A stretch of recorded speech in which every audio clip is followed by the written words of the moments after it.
So this time we're going to take a look at something a little bit different. So we've looked at some forces, we've looked at some electric fields. Now we're actually going to look at some energy.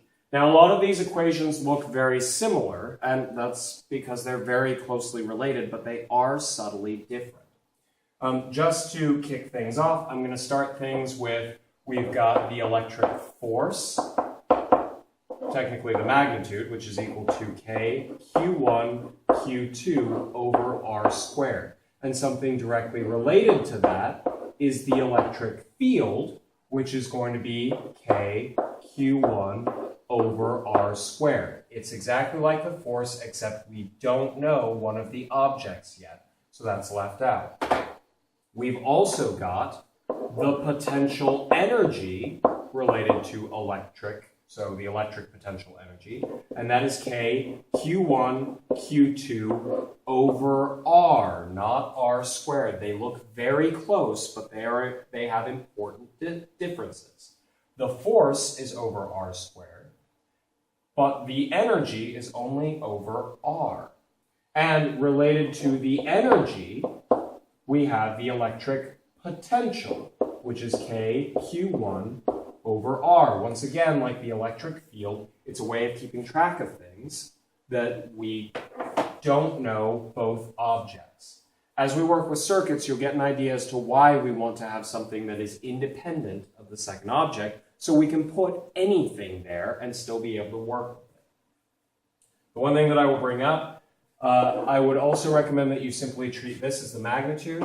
On these, the ones that are related to force, ignore signs, find direction. These are both vectors. Forces are vectors, and things related to forces are usually vectors. The energy is a scalar. Keep track of signs. You need the signs on the energy ones. They're not about direction. They give you important information, and if you ignore the signs, you will ignore important information. Now, I don't know if that's actually going to be a direct effect on us right now, but we're going to take a look at one other thing. Let's see. Yes. So, we have two charges. They say that they are located along the x-axis. Basically, they're in a line. One has a charge of positive 6.4 microcoulomb.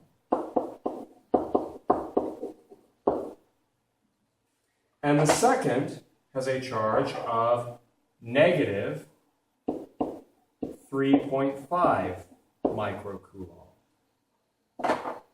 Now, they don't actually tell us the distance between these, but they do say this, that the potential energy, the electric potential energy stored between these two charges, because they have energy. If I let go of them, they'll move towards each other, with these being opposite charges, and as they move towards each other, they'll start speeding up, gaining kinetic energy.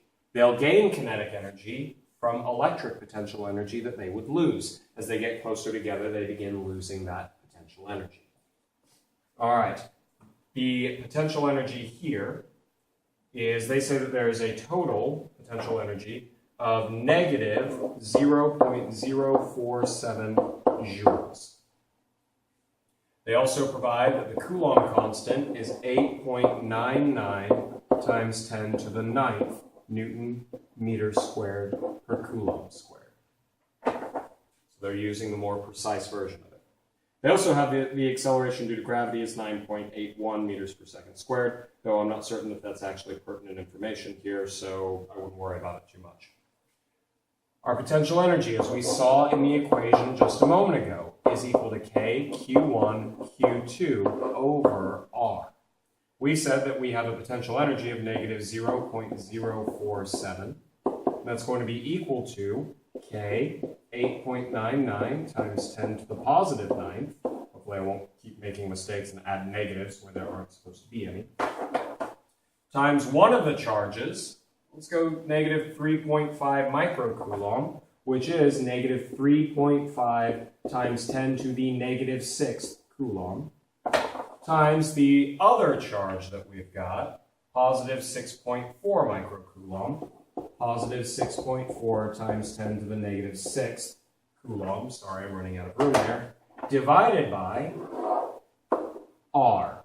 Not R squared, because this is not the electric force, it's the electric potential energy. All right? So I multiply both sides by R and divide both sides by 0.047. A little bit of algebra. So let's see, 8.99 times 10 raised to the positive 9 times negative 3.5 times 10 raised to the negative 6th times 6.4 times 10 raised to the negative 6th.